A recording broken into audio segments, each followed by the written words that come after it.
नमस्कार मित्रों, मुफ्त के उपचार चैनल में आप सभी लोगों का स्वागत है। आज मैं ये बताना चाहूँगा कि जो ये गायत्री मंत्र है, एक आपने सांसद क्या नाम उनका सारंगी जाने क्या, उन्होंने संस्कृत में बहुत अच्छा भाषण दिया था, वो भी पार्लियामेंट में। उन्होंने एक बात कही थी कि संस्कृत वैज्ञानिक भाषा होती है, संस्कृत से कई एक रोगों का शमन होता है।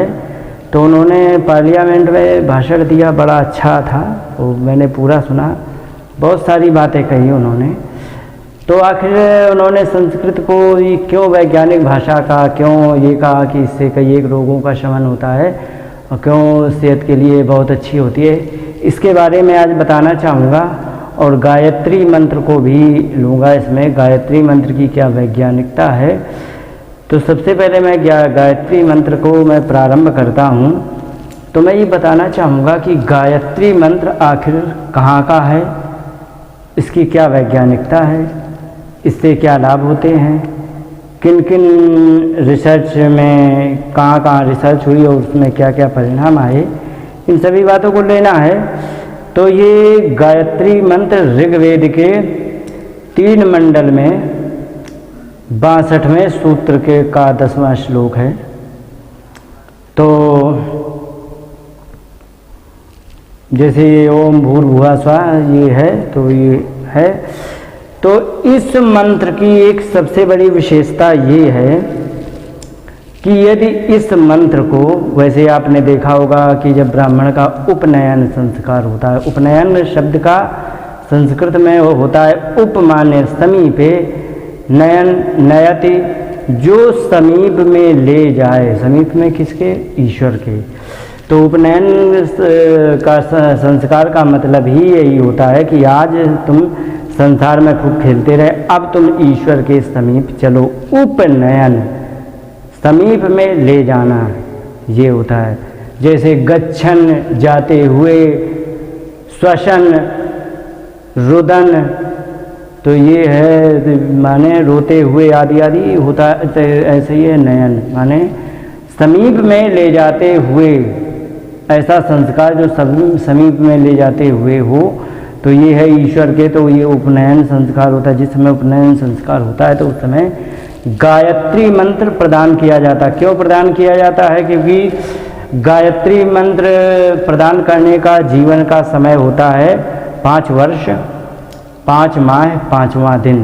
बच्चे का की उम्र जब 5 वर्ष 5 महीने और 5 दिन की हो जाए तब उसको गायत्री मंत्र दिया जाता है। गायत्री मंत्र क्यों दिया जाता है? क्योंकि अब उसकी बुद्धि में ज्ञान और विद्याओं को भरना है और कुछ प्रयोगात्मक कार्य हैं, इनको सब भरना है, तो उसमें जगह बनती रहे। तो ये सबसे बड़ी बात ये होती है कि ये गायत्री मंत्र याददाश्त को बहुत अच्छा बढ़ाती है। याददाश्त को बढ़ाने के साथ साथ ये गायत्री मंत्र जो होते बुद्धि को बहुत प्रखर कर देती है। अब ये किस प्रकार से होता है इसके बारे में भी मैं बताना चाहूँगा। इस बात को सिद्ध करने के लिए IIT के वैज्ञानिक और एम्स के डॉक्टरों ने इसका बहुत अच्छी तरह परीक्षण किया। परीक्षण करने के बाद उन्होंने देखा कि इसको जपने से बुद्धि को अनंत गुना बढ़ाया जा सकता है और डिप्रेशन कभी नहीं आता है।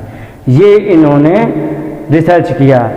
अगर जो इसको कुछ मतलब समय, प्रतिदिन कुछ समय का मतलब ये मान लीजिए कि 1 माला प्रतिदिन यदि इसका जाप कोई करता है तो उससे क्या होता है कि उसकी बुद्धि को अनंत गुना बढ़ाया जा सकता है। अब ये होता किस प्रकार से है इसके बारे में भी बताऊंगा। तो इसमें एक प्रयोग किया गया। प्रयोग यह किया गया कि 9 माह तक कुछ लोगों को इसको मंत्र जाप कराया गया और जिन लोगों को मंत्र जाप कराया गया और फिर उन्हीं लोगों का फिर डेटा को एनालिसिस किया गया 5 वर्ष तक। जब उन्होंने एनालिसिस किया तो उन्होंने देखा कि उनके बुद्धि का अग्रिम भाग, ये आगे का हिस्सा जिसका नाम है प्रीफ्रंटल कॉर्टेक्स। इसका नाम होता है प्रीफ्रंटल कॉर्टेक्स। इसका कार्य भी बता दें। इस प्रीफ्रंटल कॉर्टेक्स का कार्य होता है योजनाओं को बनाना। जिस व्यक्ति का, कभी कभी देखा होगा आपने, किसी भी व्यक्ति का ये चेहरा ये पीछे होता है, ये थोड़ा आगे होता है, इसका मतलब उसका प्रीफ्रंटल कॉर्टेक्स बहुत बड़ा है, वह व्यक्ति योजना बनाने में बहुत आगे है। कुछ लोगों का आपने देखा होगा ऐसे है और यहाँ से लेके फिर सीधा पीछे की तरफ ऐसे झुक जाता है, तो उसका प्रीफ्रंटल कॉर्टेक्स कम होता है। तो वो साधारण होता है, ना तो विद्याएं अध्ययन ढंग से कर पाता है, ना ही कुछ कर पाता है, ना ही योजना बना पाएगा। तो ये मैंने देखा है और आप भी देख सकते हैं। तो दिमाग से, उस व्यक्ति को दिमाग के से कमज़ोर भी कहा जाता है। तो जब इसका अध्ययन किया गया तो उनका प्रीफ्रंटल कॉर्टेक्स बढ़ गया, और बढ़ा हुआ प्रीफ्रंटल कॉर्टेक्स या योजना बनाने में, तर्क शक्ति बढ़ाने में बहुत अच्छा कारगर होता है। ये सभी चीज़ों के लिए बड़ा लाभकारी है। कोई बात है, जैसे तर्क शक्ति क्या है, कोई बात कही तो उसको तुरंत उसका असली सॉल्यूशन दिमाग से तुरंत ढूंढ करके उसको दे देना, ये होता है। तो इसमें क्या होता है कि इस मंत्र को, जैसे ये मंत्र पढ़ते हैं, इसमें आखिर ऐसा होता क्यों है? सबसे बड़ी बात ये है कि आखिर ये क्यों होता है। अभी तक मैंने बताया था कि इसको अनंत गुना बढ़ाया जा सकता। क्यों बढ़ाया जा सकता? क्योंकि उसका प्रीफ्रंटल कॉर्टेक्स बढ़ जाता। अब इस क्यों का जवाब क्या है कि इस प्रीफ्रंटल कॉर्टेक्स को कैसे ये बढ़ता है। इसका जवाब ये है कि जिस समय हम मंत्र पढ़ते हैं, जैसे ओम भूर्भुवः स्वः तत्सवितुर्वरेण्यम भर्गो देवस्य धीमहि धियो यो नः प्रचोदयात्। तो ये जो आपने मंत्र पढ़ा किसी ने भी, तो उसमें क्या होता है कि हमारे अंदर वाइब्रेशन चालू होता है। ये क्यों होता है? इस मंत्र का एक प्रभाव है जो कि आजकल मॉडर्न साइंस में निकाला गया। जिस समय हम इसको पढ़ते हैं तो ये 1 सेकेंड में 1,10,000 साउंड वेव्स उत्पन्न करता है। तो आप जैसे पढ़ेंगे तो खुद अनुभव करेंगे कि अंदर वाइब्रेशन हो रहा है। तो वाइब्रेशन जब होता है तो इसको पढ़ने से, वाइब्रेशन से क्या होता है, ब्लड फ्लो अच्छा होता है, ब्लड सप्लाई। तो जब ये पढ़ा जाता है तो ये ब्लड की सप्लाई वाइब्रेशन के कारण, जैसे कि रामदेव बाबा के हाथ पैर हिलवाते हैं और हिलाने के बाद फिर पेट ऐसे करते, तो उससे क्या होता है, अंदर को जो हिलाते हैं, जैसे कि कोई चीज़ है जाम हो गई, उसे हिला दो तो ढीला हो जाता। तो ऐसे जब ये अंदर से वाइब्रेशन करता है तो ब्लड का फ्लो बढ़ जाता है और उस जगह बढ़ता है जहाँ पर इसको आवश्यकता होती है ज़्यादा। जैसे कि प्रीफ्रंटल कॉर्टेक्स कब बढ़ता है? जब ब्लड फ्लो ज़्यादा होगा, ब्लड सप्लाई ज़्यादा होगी। जब ब्लड की सप्लाई ज़्यादा होगी तो बढ़ जाएगा। जब बढ़ जाएगा तो इलेक्ट्रिसिटी इसमें अच्छी बनेगी। और ऑक्सीजन की बहुत ज़्यादा आवश्यकता होती है, क्योंकि ब्लड बढ़ा है तो ऑक्सीजन तो बढ़ेगी, तो उससे फिर ये इसकी शक्ति बहुत ज़्यादा बढ़ जाती। तो जब ये 1,10,000 इसके साउंड वेव्स उत्पन्न होते हैं तो ये बोलने से भी पता लगता है। तो इससे ब्लड सप्लाई बढ़ने से ये बढ़ जाता है, जिससे तर्क शक्ति आदि बढ़ जाती है। और ये एक बार क्या हुआ कि 2 ग्रुप बनाए गए, वैज्ञानिकों ने इसका परीक्षण किया। 2 ग्रुप बनाए, एक व्यक्ति को 108 बार माला, माने एक माला जपने को पर डे कहा गया, और एक व्यक्ति से कुछ भी नहीं कहा गया।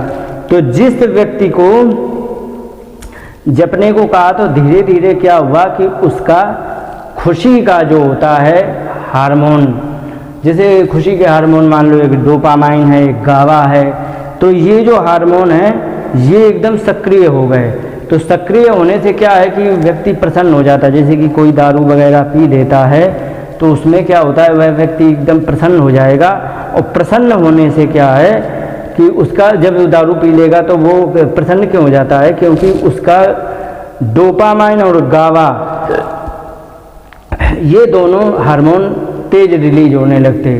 तो फिर वो जैसे मौन रहने वाला व्यक्ति है, किसी से ना गुमसुम रहता हो, किसी से ना बोलता हो, लेकिन शराब पीने के बाद वो सबसे बोलेगा, सबसे हाथ पांव जोड़ेगा, पांव पड़ेगा, ये सब करता है। क्यों? क्योंकि उस समय उसका डोपामाइन जो हार्मोन है वो सक्रिय है, और वो सक्रिय होने के कारण वो सबसे मिलजुल रहा। जिस समय उसकी उतर जाएगी तो वो राम राम नहीं करेगा।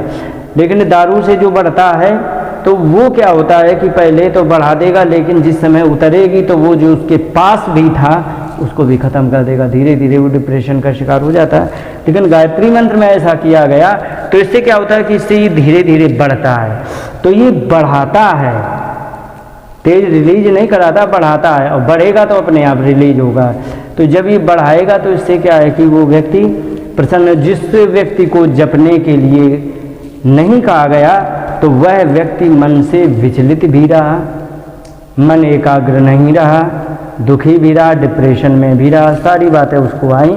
लेकिन जिसने जपा वो प्रसन्न रहा, बुद्धि से तेज हो गया, हर समस्या का समाधान निकालने लगा, सिर्फ इस प्रीफ्रंटल कॉर्टेक्स के बढ़ जाने के कारण।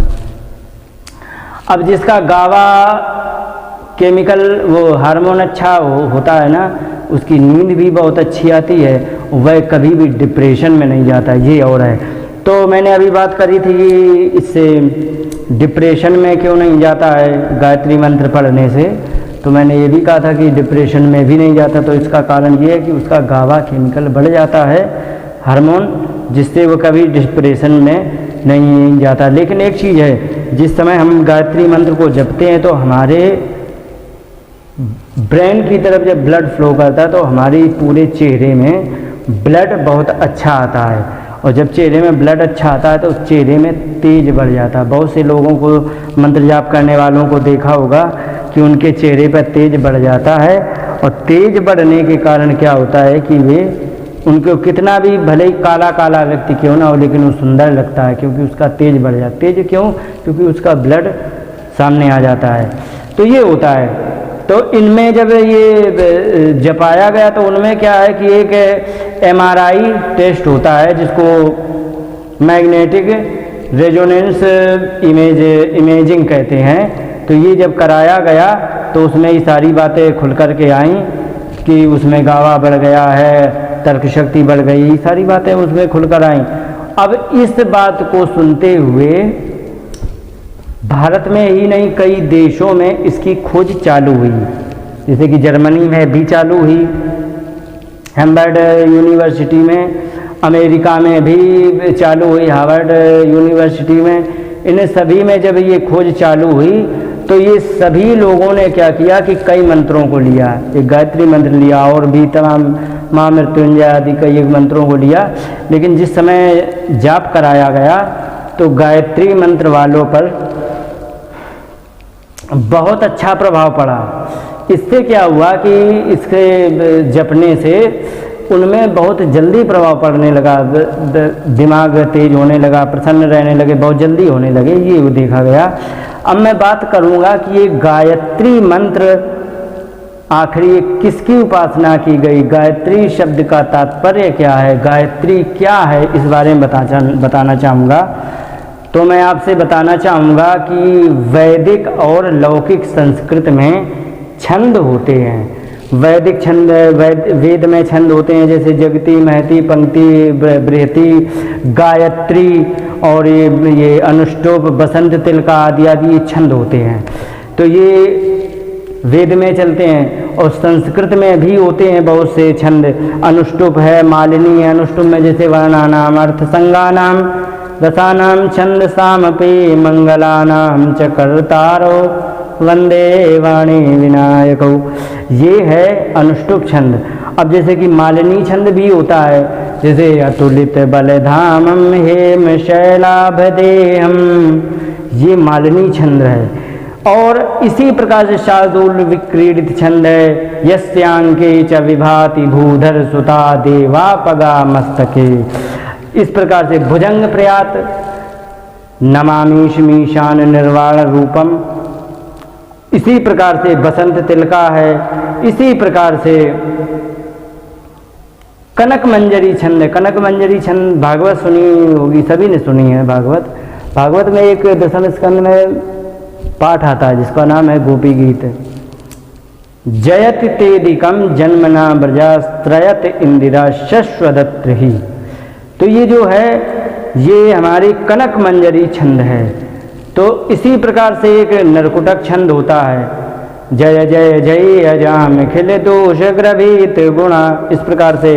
अब जैसे कि पुष्पताग्रह छंद है, इतिमति रूप कल्पिता तृष्णा आदि आदि भागवत में है। तो ये कहने का मतलब ये सब छंद होते हैं। व्याकरण की दृष्टि से फिर बहुत बड़े इनके फंडा हो जाते, तगड़ मगड़ा आदि बना करके उससे फिर छंद बनता है। तो कहने का तात्पर्य ये छंद हैं। जैसे हिंदी में छंद होते हैं, दोहा छंद, सोठा छंद, चौपाई छंद, कवित्त छंद, सवैया छंद आदि आदि बहुत से होते हैं। तो इतनी बात कहने का तात्पर्य सिर्फ ये है कि जो गायत्री जो मंत्र है, यह गायत्री देवी की उपासना के लिए नहीं है। यथार्थ में इसका, इस छंद का नाम गायत्री है और यथार्थ में इसमें सूर्य भगवान की उपासना बताई है। जैसे कि ओम, ओम शब्द का मतलब है हे भगवान, या भगवान का नाम ओंकार भगवान का नाम हो। तो ओम भू, भू माने पृथ्वी लोक, भुवः अंतरिक्ष लोक, स्व ओम भूर्भुवा स्व, स्व माने स्वर्ग लोक, तत् माने वो कौन, सवितु, सविता को वरेण्यम जो कहते हैं, वरेण्यम वरीयतुम योग्यम, वे सविता माने सूर्य भगवान जो वरण करने योग्य हैं, उन भगवान को ओम भूर्भुवा स्व तत्सवितुर वरेण्यम भर्गो, भर्गा कहते हैं जो हमारे पापों का नाश करे, जो हमारे अज्ञानता को नाश करे, वो ईश्वर माने वो ईश्वर। भर्गा शब्द का ये है कि वो ईश्वर जो हमारे पाप और अज्ञानता को नष्ट करें। तो भर्गा शब्द का ये अर्थ है। भर्गो देवस्य माने उन देवता का, षष्ठी एक वचन, देवता शब्द, देवा शब्द का ये देवस्य माने उन देवता का, तत्सवितुर्वरेण्यम भर्गो देवस्य धीमहि, मैं ध्यान करता हूँ। कैसे, धिया माने बुद्धि से, यो माने यो, यह माने जो सूर्य भगवान, न माने हम पे प्रचोदयात, वो हम पे प्रसन्न हो जाएं।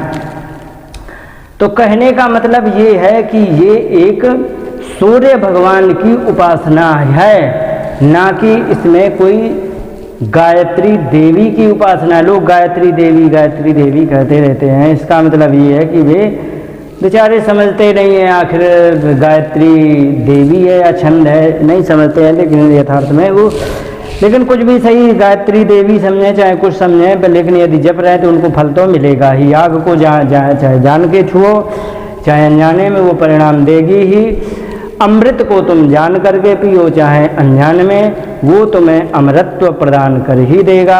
औषधि को बालक यदि पीता है तो बालक को पता नहीं होता ये औषधि है या कड़वा कड़वा माँ क्या पिला रही है, लेकिन बालक की बीमारी, बालक की व्याधि दूर हो ही जाती है। तो चाहे गायत्री देवी करके पढ़ें, चाहे सूर्य भगवान को मान के पढ़ें, चाहे ये समझ लें कि गायत्री छंद है, लेकिन यदि वो कर रहे हैं तो उनका कल्याण होना ही है। इस चीज़ को मैं तब बोल रहा हूँ जब मैंने हजारों बार पहले स्वयं पर प्रैक्टिकल किया और दूसरों पर प्रैक्टिकल किया, तब ये मैं बात बोल रहा हूँ। ये सुनी सुनाई नहीं है और ये पढ़ी पढ़ाई नहीं है। अनुभव की जो बात होती है वो दिल से निकलती है, और जो सुनी सुनाई होती है वो मुंह से निकलती है, वो कान तक सीमित होती है, लेकिन जो अनुभव की बात होती है वो दिल से निकल करके दिल तक ही जाती है। इसलिए ये बात बिल्कुल सत्य है। परीक्षण करना हो, किसी भी व्यक्ति को डिप्रेशन हो गया हो, उससे कह दो कि मात्र एक माला गायत्री मंत्र जाप करे। मंत्र जाप करने का तरीका, अंदर अंदर बोलना है, मुंह से उच्चारण करना है, लेकिन आवाज़ नहीं आनी है, मन में तो चलेगा। इस प्रकार से करते रहना है। तो इस प्रकार से यदि करेंगे तो उनका निश्चित डिप्रेशन ठीक हो जाएगा। मंद बुद्धि बालक है, उसको यदि पढ़ाना शुरू करेंगे तो मात्र 6 महीने के अंदर उसके अंदर वो प्रखर बुद्धि आ जाएगी। सामान्य बच्चों से वो बहुत आगे निकल जाएगा, पढ़ने में बहुत तेज हो जाता है। इसीलिए उपनयन संस्कार, पुरानी विधि ही अलग थी, वैज्ञानिकता से भरपूर। पहले जब 5 वर्ष के बच्चे को पढ़ाया जाता था, सबसे पहले गायत्री मंत्र ये याद दिया जाता था, वो जपने को पर डे, उसी को कहते हैं संध्या वंदन। प्रतिदिन वो सुबह एक बार, फिर दोपहर एक बार, फिर शाम एक बार, तो उसे संध्या वंदन के नाम पर उसे कराया जाता था। इससे उसकी बुद्धि बहुत प्रखर होती थी।